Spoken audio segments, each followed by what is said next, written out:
আসসালামু আলাইকুম রহমতুল্লাহ। আমি জাহিদুল ইসলাম জাহিদ, জাপান ইউমেন নিহঙ্গো গাক্কো ইউটিউব চ্যানেলের পক্ষ থেকে আপনাদেরকে সুস্বাগতম জানাই।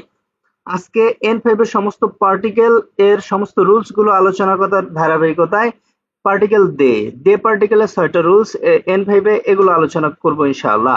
কিভাবে পরীক্ষায় প্রশ্ন হয়, কিভাবে আসে, আপনারা কিভাবে আনসার করবেন, কোথায় বসবে, কিভাবে বসবে, এই বিষয়গুলো নিয়ে আলোচনা করব ইনশাআল্লাহ। এর পরবর্তী ভিডিওতে তো পার্টিকেলের ব্যবহারগুলো থাকবে, এ পার্টিকেল, ইয়া পার্টিকেল, নাদো পার্টিকেল, এগুলোর আলোচনা থাকবে ইনশাআল্লাহ। অবশ্যই আমার ভিডিও দেখবেন। আমার চ্যানেল নাম হচ্ছে জাপান ইউমেনি হঙ্গগাকো। অবশ্যই আমার চ্যানেলকে সাবস্ক্রাইব, লাইক, শেয়ার, কমেন্টস দিয়ে পাশেই থাকবেন। ফেসবুক পেজ হচ্ছে জাপান ইউমে, অবশ্যই লাইক, ফলো, শেয়ার দিয়ে পাশেই থাকবেন ইনশাআল্লাহ।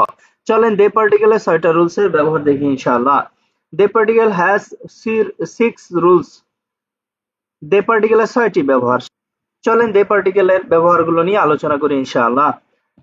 প্রথম রুল 1, যেটা রুলস 1, সেটা হচ্ছে পার্টিকেল দে পার্টিকেলের ক্ষেত্রে এটা হচ্ছে লেসন 5 থেকে লেসন 5 থেকে যে বিষয়টা এখানে বোঝায় সেই বিষয়টা হচ্ছে ভাইয়া, যদি কোনো বাক্যে ইকিমাস, কিমাস, কাইরিমাস থাকে এবং ওই বাক্যে ভেহিকেলস বা যানবাহন থাকে, তখন সেই যানবাহনের সাথে দে পার্টিকেল বসে। এখানে দে পার্টিকেল অর্থ হচ্ছে দিয়ে বা দ্বারা, দিয়ে বা দ্বারা, দিয়ে বা দ্বারা। এই কথা দিয়ে তিনটি রুলস আছে, এই কথা দিয়ে তিনটি নিয়ম আছে N5 এ। প্রথম হচ্ছে যানবাহনের সাথে বসে, দ্বিতীয় হচ্ছে টুলস, যন্ত্রপাতির সাথে বসে, তৃতীয় হচ্ছে ল্যাঙ্গুয়েজের সাথে বসে। কোন লেসনে কোনটা এগুলো দেখাবো। ৭ লেসনে বাকি ২টা আর ৫ লেসনে এইটা, ঠিক আছে ভাইয়া? এখানে একটা সহজ বিষয় মনে রাখেন, সেটা হচ্ছে দিয়ে কোনো কিছু দিয়ে কোনো কাজ করলে যার দ্বারা কাজ করবেন তার সাথে দে পার্টিকেল বসবে, যার দ্বারা কাজ করবেন তার সাথে দে পার্টিকেল বসবে। ঠিক আছে? সেটা হইতে পারে বস্তু, হইতে পারে কোনো বিষয়, হইতে পারে কোনো যন্ত্রপাতি, হইতে পারে যানবাহন। যেমন হাত দিয়ে ভাত খাই, তাহলে হাতের সাথে দে বসবে।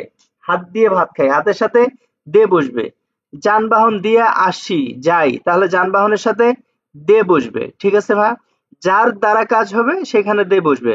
অর্থাৎ বাংলায় যেখানে দিয়ে প্রয়োজন হবে সেখানে আপনি জাপানিজ ভাষায় দে বসাবেন। তবে ৫ লেসনে এই রুলসের ২টা কন্ডিশন। এক হচ্ছে ইকিমাস, কিমাস, কাইরিমাস থাকবে, এটা প্রথম কন্ডিশন। এটা যখন হয়ে যাবে, ফিল আপ হয়ে যাবে, তখন দেখতে হবে এখানে ভেহিকেলস, যানবাহন আছে কিনা। যদি যানবাহন থাকে তাহলে এখানে বসবে দে পার্টিকেল। আর ইকিমাস, কিমাস, কাইরিমাস আছে, এখানে যানবাহন নাই কিন্তু প্লেস আছে। কি আছে ভাইয়া? প্লেস। ফার্স্ট লেসনের রুলস অনুযায়ী প্লেস থাকলে তখন প্লেসের সাথে বসবে এ পার্টিকেল। সো আমাকে এই বিষয়টা অবশ্যই জানতে হবে, বুঝতে হবে যে এখানে ভেহিকেলস, যানবাহন আছে কিনা। যানবাহন থাকলে যানবাহনের সাথে দে পার্টিকেল, যানবাহন না থাকলে প্লেস থাকলে প্লেসের সাথে এ পার্টিকেল। দে পার্টিকেল থাকলে দে পার্টিকেলের অর্থ হবে দিয়ে বা দ্বারা। আশা করি সবাই ভালোভাবে বুঝে আসছে, সবার ভালোভাবে বুঝে আসছে এবং সবাই বুঝবেন ইনশাআল্লাহ। এখন চলেন এই অনুযায়ী রুলস উদাহরণগুলো দেখি। সেটা হচ্ছে দেনশা। এখানে দেখেন ইকিমাস আছে, তাহলে যেহেতু ইকিমাস আছে আর এখানে একটা যানবাহন ট্রেন আছে, তাহলে এই ট্রেনের সাথে এখানে দে পার্টিকেল বসবে। আপনি বুঝেন আর না বুঝেন, সহজ কথা। ঠিক আছে ইনশাল্লাহ? এখন যদি অর্থ বুঝেন, অর্থ বুঝলে কি হবে? দেন দে ইকিমাস, ট্রেন দিয়ে যাই। এখানে দে হচ্ছে তাদাশিকতায়। আরেকটা উদাহরণ দেখি, অতাশিওয়া খিও, আমি আজকে, তাকুশি, তাকুশি এটা দেখেন যানবাহন, এখানে আবার খিমাস্তা আছে। তো এখানে একটা বিষয় বলি, স্ট্রাকচারে দেখেন ইকি মাস, খি মাস, খাইরি মাস, এই তিনটা শব্দ, এই মাস এটা হলো মূল ফর্ম। আপনার ব্যবহারের সময় এখানে পরিবর্তিত যে কোনো রূপ বসতে পারে। অর্থাৎ মাসের যে ৪টা ফর্ম আছে, ৪টা ধরন আছে, মাস, মাসেন, মাস্তা, মাসেন দেস্তা, এই ৪টার যে কোনো একটা এখানে বসতে পারে, এটা আমাদেরকে খেয়াল রাখতে হবে। তাহলে কি হলো? ইকি মাস, কি মাস, কাইরি মাস, এই তিনটার একটা শর্ত খি মাস, এটা এখানে ফিল আপ হয়েছে। আর তারপর যানবাহন ২ নম্বর শর্ত, এটা ফিল আপ হয়েছে। তাহলে যানবাহনের সাথে এখানে দে পার্টিকেল বসবে, আর দে পার্টিকেল অর্থ হবে দিয়ে বা দ্বারা। অতাশিয়াকেও, আমি আজকে তাকুশি দে ট্যাক্সি দিয়ে গাকো হিমাস্তা, স্কুলে এসেছি, তাহলে দে হচ্ছে তাদাশিকতায়। ২ নম্বর নিয়ম বা রুলস, যেটা ৭ লেসনে একটু আগে বললাম, দে মানে দিয়ে, কোনো কিছু দিয়ে কিছু করা। অর্থাৎ এখানে ৭ লেসনের যে প্রথম রুলসটা সেটা হচ্ছে, দেখেন এখানে যে নাউনটা বসবে এই নাউনটা হবে টুলস বা মিনস। টুলস বা মিনস, হ্যাঁ, মিনস এর বিষয়টা পরে আসতেছি, আগে টুলস এর বিষয়টা দেখেন। টুলস, এখন টুলস এর মধ্যে যন্ত্রপাতি, হাত, কলম, পেন্সিল ইত্যাদি ইত্যাদি যা আছে, প্রয়োজনীয় সরঞ্জাম, প্রয়োজনীয় বিষয়াদি, এগুলো সব টুলস এর মধ্যে আসবে। যেমন হাসামি মানে কেচি, কাপড় কাটা কেচি বা কাগজ কাটা কেচি, যেটা এটা দিয়ে আপনি কাগজ কাটেন। ঠিক আছে ভাইয়া? সো যার সাহায্যে কাজ করলেন, যেটা দিয়ে কাজ করলেন সেটার সাথে দে পার্টিকেল বসবে। ঠিক আছে ইনশাআল্লাহ। তাহলে দেখেন এখানে, আর এখানে হচ্ছে অবশ্যই একটা কাজ হবে। তাহলে এখানেও দুইটা কন্ডিশন, প্রথমটাতে যে কন্ডিশন ছিল এখানেও কাজ হয়েছে, কিন্তু এখানে যে তিনটা ভার্ব ছিল ফিক্সড, ইকিমাস, কিমাস, কাইরিমাস। আর এই রুলস এর মধ্যে এখানে যে ভার্ব থাকবে এটা কোনো ফিক্সড না, এখানে যে কোনো ভার্ব হইতে পারে। তাহলে দেখেন হাসামি কামিও কিরিমাস, হাসামি নানি নানি কামিও কিরিমাস, হাসামি মানে কেচি, কামি কামি মানে কাগজ, কিরিমাস মানে কাটি। তাহলে হচ্ছে কি কেচি দিয়ে কাগজ কাটি, তাহলে দিয়ে অর্থে এখানে কি বসবে, দে বসবে। ঠিক আছে ভাই ইনশাআল্লাহ। তাহলে হাসামি দে কামিও কিরিমাস, কেচি দিয়ে কাপড় কাটি। এই দিয়ে মানে হচ্ছে দ্বারা, এটা 7 লেসনের। আবার দেখেন এখানে তে, তে মানে হাত, গোহানো তাবে মাছ, হাত ভাত খাই। তাহলে কি হবে, হাত দিয়ে ভাত খাই, তাহলে এখানে হবে দে, তে দে গোহানো তাবে মাছ, হাত দিয়ে ভাত খাই। এখন যে বিষয়টা এখানে 3 নম্বর রুলস, যেটাকে আমি এখানে মিন্স বলে আসছি একটু আগে, উপরে ছিল মিন্স, মিন্স মানে কি অর্থ, অর্থ। ঠিক আছে ভাইয়া। তাহলে এখানে এই 3 নম্বর রুল, 7 লেসন রুল, সেটা হচ্ছে দে পার্টিকেলের পূর্বে এখানে ল্যাঙ্গুয়েজ বা ওয়ার্ড, ভাষা বা শব্দ, এই শব্দ দিয়ে কিছু একটা বুঝাবে। ঠিক আছে। এই এই উদাহরণটা 2 টাইপের উদাহরণ হয়, একটু দেখি আমরা, দেখলে স্পষ্ট হয়ে যাবে বিষয়গুলো। আর এখানে দে অর্থ হচ্ছে দিয়ে। তাহলে কি হলো ভাই, দিয়ে দিয়ে 3টা রুলস।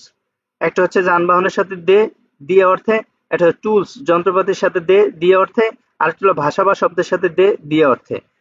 যেটা আপনারা একটা রুলসে মনে রাখতে পারেন সেটা হলো দে মানে দিয়ে, বাংলায় যেখানে দিয়ে থাকবে সেখানে আপনি জাপানিজ ভাষায় দে বসাবেন, শেষ। বইয়ে 3টা রুলস দেখানো হয়েছে, সেই 3টা রুলস আমি আপনাকে ভেঙে ভেঙে দেখানোর চেষ্টা করছি। তাহলে উদাহরণে আসি, দেখেন আরিগাতো ওয়া ধন্যবাদ, এইগো এই যে একটা ওয়ার্ড বা ভাষা, এইগো দে নান দেস কা, এইগো দে নান দেস কা। আরিগাতো ইংরেজি ভাষা দিয়ে, দে এখানে দে বসবে, ইংরেজি ভাষা দিয়ে কি হয়, অথবা আরিগাতো ওয়া এইগো দে নান দেস কা, আরিগাতো ইংরেজি ভাষায় কি, আরিগাতো ওয়া, আরিগাতো ওয়া এইগো দে থ্যাংক ইউ দেস। আরিগাতো যা ইংরেজি ভাষায় ধন্যবাদ, যেটা আপনার বই পাবেন এবং এটা পরীক্ষায় থাকে, একটা কমন প্রশ্ন। এটা একটা বিষয় যে আরিগাতো ইংরেজি ভাষায় কি হয়। শুভ সকাল ওয়া এই গোদে নাম দেশকা, শুভ সকাল ইংরেজি ভাষায় কি হয়।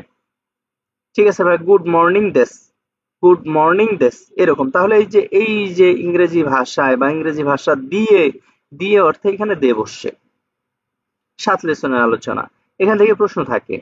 আবার আরেকটা দেখেন, নিহঙ্গো দেতেগামি ও কাকিমাস্কা, জাপানিজ ভাষায় চিঠি লেখো কি, লিখবে কি। তাহলে এই যে জাপানিজ ভাষায় বা জাপানিজ ভাষা দিয়ে, দিয়ে জাপানিজ ভাষা দিয়ে চিঠি লেখো কি, লিখবে কি, হাই কাকিমাস, হ্যাঁ লিখবো। তাহলে এই যে নিহঙ্গো দে, কোনো ভাষা দিয়ে একটা কোনো কাজ করা বোঝায়, এটা হলো এই ভাষার সাথে দে পার্টিকেল বসে। এখন 4 নম্বর রুলস আসি, দেখেন দে পার্টিকেলের 4 নম্বর রুলস যেটা, সেটা হলো কোনো স্থানে কোনো কাজ করা বোঝালে সেই স্থানের সাথে দে পার্টিকেল বসে। এখানে নোট দেওয়া আছে, দেখেন কোনো স্থান থেকে বা কোনো স্থানে কোনো কাজ করা বোঝালে, কোনো স্থান থেকে বা কোনো স্থানে কোনো কাজ করা বোঝালে সেই স্থানের সাথে দে পার্টিকেল বসে সবসময়। তাহলে কাজ করা যেহেতু বোঝাবে, কাজ করা যেহেতু বোঝাবে, তাহলে এখানে একটা ভার্ব থাকবে। এই স্থানের সাথে দে পার্টিকেল হবে কখন, যখন ওই বাক্যের মধ্যে একটা ভার্ব থাকবে। ঠিক আছে ভাইয়া, 2টা কন্ডিশন একটু মনে রাখবেন ভাইয়া। যখন কোনো বাক্যে ভার্ব থাকবে এবং প্লেস নাউন থাকবে, তাহলে ওই ভার্ব, ওই ভার্ব থাকার জন্য ওই প্লেস নাউনের সাথে দিয়ে বসবে। আবার 5 লেসনের রুলস এর সাথে মিলায়েন না, যে প্লেস নাউন আছে এখানে আমি এ পার্টিকেল বসাই দিলাম, এখানে ইকিমাস কিমাস কাইরিমাস আছে, ওই 3টাও তো ভার্ব, ইকিমাস কিমাস কাইরিমাস, ওই 3টাও তো ভার্ব, কিন্তু ওই 3টা হচ্ছে মুভমেন্ট ভার্ব, ভার্বের মুভমেন্ট, ভার্বের গতি, ইকিমাস কিমাস কাইরিমাস। এই জন্য এখানে ওই এ পার্টিকেল বসতো, এ পার্টিকেল বাংলায় এ অর্থে, আমি ঢাকায় যাই, অন্ত্যেষ্টিয়, ঢাকায় এ যাই, এ অর্থে এ বসতো, জাপানিজ ভাষায় এ বসতো যখন ইকিমাস কিমাস কাইরিমাস থাকবে। কিন্তু এই ইকিমাস কিমাস কাইরিমাস বাদে অন্য যে কোনো ভার্ব যদি এখানে থাকে, তাহলে প্লেস নাউনের সাথে দে পার্টিকেল বসবে, কারণ এই জায়গায় কাজ করা বোঝাবে। ঠিক আছে। অর্থাৎ দে পার্টিকেলের অর্থ এখানে থেকে বা এই জায়গায়, অন্তঃস্থ বলতে পারেন, কোনো সমস্যা নাই। যেমন এখানে দেখেন একই দে শিনবুনো কাইমাস, স্টেশন থেকে নিউজ পেপার কিনি। একই দে শিনবুনো কাইমাস, স্টেশন থেকে নিউজ পেপার কিনি। তাহলে এই যে স্টেশন একটা প্লেস আর কাইমাস একটা ভার্ব, কাজ হয়েছে, তাহলে স্থানে কাজ হয়েছে, তাহলে এখানে দে পার্টিকেল স্থানের সাথে, মনে রাখবেন। আবার দেখেন কিয়োশিৎসু বেনকিউশিমাস, এখানে একটা ভার্ব, এখানে একটা প্লেস, তাহলে এই প্লেসে এই কাজটা সম্পূর্ণ হয়েছে, সো এই প্লেসের সাথে এখানে দেই পার্টিকেল। শিওশিৎসুদে বেনকিউশিমাস, ক্লাসরুমে পড়াশোনা করি বা ক্লাসরুম থেকে পড়াশোনা করি, যেভাবে ইচ্ছা বলতে পারেন বাংলায়। আশা করি বুঝে আসছে। এখন দেখেন আমার আলহামদুলিল্লাহ আপনাদের দোয়ায় জুনের 1 তারিখের দিকে অর্থাৎ জিএলপিটির পূর্বে জুনের 1 থেকে 10 তারিখের মধ্যে ইনশাআল্লাহ N5 এর উপর আমি এখানে যা আলোচনা করতেছি, যা লেখা আছে, এই লেখাগুলোই আমার বইয়ে থাকবে। এই লেখাগুলো নিয়ে আমার একটা N5 এর বই আসতেছে, যে বইটার নাম হবে N5 এক্সপার্ট। এখানে প্রত্যেকটা ক্লাসের ভিডিও ক্লাস থাকবে ইনশাআল্লাহ। এই যে আমি যে ভিডিওগুলো করতেছি এই ক্লাসগুলো থাকবে, কিউআর কোড স্ক্যান করলেই পেয়ে যাবেন। তেমন বাংলা লেখা নেই আমার, দেখেন আমার এই বইয়ে তেমন বাংলা লেখা নেই। এই যে কিছু নোটস আছে, অনেকের বইয়ে বিস্তারিত বাংলা লেখা আছে, তারা বাংলা লিখে ভালোভাবে বুঝিয়ে দিয়েছেন। আমি ভিডিও ক্লাসের মাধ্যমে বিষয়গুলো বোঝানোর চেষ্টা করবো, এই জন্য বাংলা লিখি নাই। তাই আমার বইটা যাদের প্রয়োজন হবে ইনশাল্লাহ আমাকে হোয়াটসঅ্যাপে নক করবেন অথবা কমেন্টস বক্সে লিখে রাখবেন। যদি একান্তই প্রয়োজন হয় তাহলে জুনের 1 থেকে 10 তারিখের মধ্যে মেসেজ করবেন ইনশাল্লাহ। এর মধ্যে আশা করি বইটা আপনাদের হাতে পৌঁছানোর চেষ্টা করব, পৌঁছিয়ে দিতে পারবো ইনশাআল্লাহ। বইয়ে যা যা থাকছে, যে বিষয়গুলো থাকছে, 1 থেকে 25-এর গ্রামার। আমার বই দুইটা পার্ট থাকবে, পার্ট 1 পার্ট 2। প্রথম পার্টে থাকবে 1 থেকে 25-এর গ্রামার, লিসেনিং মন্দাই 3-4। তারপর থাকবে হচ্ছে সিনোনিমস গুলো, এটা প্রথম পার্টে থাকবে। এবং পার্টিকেলের কিছু পার্ট, 4টা পার্টিকেল থাকবে প্রথম পার্টে। দ্বিতীয় পার্টে থাকবে হচ্ছে 5টা পার্টিকেল বা 4টা পার্টিকেল। তারপর হচ্ছে বিগত সালের প্রশ্নের সমাধান অর্থাৎ প্রশ্ন ব্যাংক, নাট জিএলপিটি প্রশ্ন। তারপর থাকবে হচ্ছে নাট টেস্টের পাশ করার কৌশল সম্পর্কিত কিছু আলোচনা থাকবে। N5 এর সমস্ত রিয়ারেন্স গুলো থাকবে। আর N5 এর সমস্ত ফর্ম এটা পার্ট 1 এ থাকবে। ঠিক আছে ইনশাআল্লাহ। আশা করি আপনারা অবশ্যই আগ্রহী হবেন এবং বইটা যথাসময়ে আপনাদের কাছে পৌঁছে যাবে, আপনারা নেওয়ার আগ্রহ প্রকাশ করবেন ইনশাআল্লাহ। আমার এই বইটা সরাসরি আমার কাছ থেকে সংগ্রহ করতে পারবেন, আমার কাছ থেকে নিতে পারবেন, অথবা আপনার যে কোনো জায়গায় ঢাকায় থাকলে, ঢাকার যে কোনো জায়গায় থাকলে, ঢাকার বাইরে থাকলে কুরিয়ার সার্ভিসের মাধ্যমে সরবরাহ করতে পারবো ইনশাআল্লাহ। দে পার্টিকেলের 5 নাম্বার রুলস দেখেন। দে পার্টিকেলের 5 নাম্বার রুলস, এটা একটা গুরুত্বপূর্ণ রুলস। সেটা হচ্ছে যে এই যে এখানে যে দে পার্টিকেল, এই রুলসটা আমরা মূলত কেয়ার করি না। এই রুলসটাকে আমরা এড়ায় চলার চেষ্টা করি, যেটা 12 লেসনে আছে। এই দে পার্টিকেলের অর্থ এখানে যেটা হবে মধ্যে, কিসের মধ্যে? অনেক জায়গার মধ্যে, অনেক ব্যক্তি। এই যে এখানে আমি যে 4টা কালো করে রাখছি, এই 4টা জিনিসের মধ্যে। প্রথম হচ্ছে জায়গার মধ্যে হতে পারে, দে অর্থ মূলত মধ্যে। তাহলে কি কোনো জায়গার মধ্যে, ব্যক্তির, অনেকগুলো ব্যক্তির মধ্য থেকে, অনেক সময়ের মধ্যে, অনেক জিনিসের মধ্যে। অনেক জায়গার মধ্যে একটা জায়গা চুজ করা হবে, অনেক ব্যক্তির মধ্যে একজন ব্যক্তিকে চুজ করা হবে, অনেক সময়ের মধ্যে একটা সময়কে চুজ করা হবে, অনেক জিনিসের মধ্যে একটা জিনিসকে চুজ করা হবে। তাহলে এই যে মধ্যে বা ভিতরে অর্থে এখানে দে পার্টিকেল ব্যবহার করা হবে, এবং এটা হচ্ছে 12 লেসনে। আপনারা যারা আমার 12 লেসনের ভিডিওটা দেখছেন তাদের অবশ্যই এটা জানা আছে। তারপর এখানে আলোচনা করছি এই যে নাউন, এই নাউনটা হবে জায়গা, ব্যক্তি, সময় অথবা জিনিস। এই 4টা ফিক্সড। এই যে দোকো, দারে, নান, নানি, ইৎসু কিসের জন্য? ব্যক্তি, সরি, জায়গা, পার্সন, ব্যক্তি, থিংস, জিনিস, টাইম, সময়। এই 4টা যে কোনো একটা নাউন হবে এখানে। ঠিক আছে? তাহলে এখানে যদি আমি প্রশ্ন না করে অ্যাসার্টিভ বা অ্যাফার্মেটিভ বাক্য করি, তখন এই প্রশ্নবোধক গুলো সব বসবে না। এই যে বলছি অনেক জায়গার মধ্যে একটা জায়গা, তাহলে এখানে অনেক জায়গা থাকবে, এর মধ্যে থেকে একটা জায়গা এখানে বসবে, নাউন টুতে বসবে। ঠিক আছে? আর এই যে নো নাকা, নো নাকা মানে এর মধ্যে, এর ভিতরে, আর দে মানে মধ্যে বা ভিতরে, এটা ফিক্স। নো নাকা হইলেও হয়, না হইলেও বাক্য হয়। ঠিক আছে ইনশাল্লাহ। তাহলে কি হলো? এই অনেকগুলো নাউনের মধ্যে এই একটা নাউন, ইচিবান অ্যাডজেক্টিভ, দোষগুণ অবস্থা, ভালো মন্দ সংখ্যা, যা ইচ্ছা বলেন। ঠিক আছে ইনশাল্লাহ। তাহলে এখানে মূল যে বিষয়টা, এখানে 12 লেসনে ইচিবানের আলোচনায় এই স্ট্রাকচারটা ছিল, কিন্তু আমাদের যেহেতু দে পার্টিকেল আলোচনা, দে পার্টিকেল, এখানে দে পার্টিকেলটাই আমার জন্য গুরুত্বপূর্ণ। তাহলে এটা হচ্ছে অ্যাসার্টিভ বা অ্যাফার্মেটিভ সেন্টেন্স। অনেক নাউনের মধ্যে একটা নাউনকে পছন্দ করা, চুজ করা, কম বেশি করা, ভালো মন্দ যাচাই বাছাই করা। এই যে মধ্যে, এই অর্থে এখানে দে বসছে। আবার অনেক নাউনের মধ্যে কোন নাউনটা ভালো মন্দ খারাপ, সবচেয়ে বেস্ট বা যে কোনো অবস্থা, এই যে কোন নাউনের মধ্যে, এখানে দে অর্থের মধ্যে, এটা হচ্ছে ইন্টারোগেটিভ। আর এটা হচ্ছে অ্যাসার্টিভ বা অ্যাফার্মেটিভ যেটা আমরা বলি। এখন চলেন উদাহরণ দেখি। নিহন্দে জাপানের মধ্যে, তাহলে কি জাপানের মধ্যে অসংখ্য সিটি আছে। অসংখ্য সিটির মধ্যে টোকিও গা ইচিবান ইউমে না তোকোরো দেশ। টোকিও, এই যে অসংখ্য শহরের মধ্যে টোকিও শহর, তাহলে কি অনেক জায়গা থেকে একটা জায়গা। জাপানের মধ্যে অনেক শহর, শহরের থেকে একটা শহর, এই যে মধ্যে অর্থে প্লেসের সাথে দে বসে, তাহলে কি হলো নিহন দে টোকিও গা ইচিবান ইউমেনা তোকুরো দেশ। জাপানের মধ্যে টোকিও সবচেয়ে বিখ্যাত ফেমাস জায়গা। আবার দেখেন সময়ের ক্ষেত্রে, এই যে সময় যখন আমরা বলছি সময়, এখানে ২টা বা ৩টা উদাহরণ দেখানো আছে। এগুলো দিয়ে আরো অসংখ্য উদাহরণ দেখানো যাবে ইনশাআল্লাহ। সেটা হচ্ছে লেসন ১২ তে জুনি গাতসুনো নাকা দে, এই যে ১২ মাসের মধ্যে, ১২ মাসের মধ্যে, তাহলে এটা সময়। সময় কয়টা সময়? ১২টা মাস, অনেকগুলো সময়। অনেকগুলো সময়ের মধ্যে দেখেন ইৎসু, ইৎসু কোন সময়, কোন সময়, তাহলে অনেকগুলো সময়ের মধ্যে এখানে একটা সময়কে চুজ করার কথা বলা হয়েছে। ১২ মাসের মধ্যে ইৎসু, ইৎসু গাই ইচিবান ই দেস্কা, কোন সময়টা সবচেয়ে আপনার আহ, ভালো, আপনি পছন্দ করেন। ঠিক আছে ভাই? তো অনেকগুলো সময়ের মধ্যে এখান থেকে একটা সময়কে চুজ করলেন, এই যে মধ্যে অর্থে এখানে দিয়ে বসছে। এখানে বলছে জুনি গাতসুনো নাকাদে, এই যে ১২ মাসের মধ্যে, আবার ১২ মাসের মধ্যে ইসিগাতসু জানুয়ারি মাস, ইসিগাতসুগা ইসিবান ইদেস, জানুয়ারি মাস আপনি সবচেয়ে বেশি পছন্দ করেন। আশা করি আপনার বুঝে আসছে খুব ভালোভাবে। গুরুত্বপূর্ণ একটা রুলস ছিল, এখান থেকে প্রশ্ন আসে কিন্তু স্টুডেন্টরা বুঝতে পারে না, তাই এটা গুরুত্বের সাথে বুঝবেন ইনশাআল্লাহ। ৬ নম্বর রুলস, সব শেষের রুলস, সেটা হচ্ছে দেখেন ২১ লেসনে পাবেন।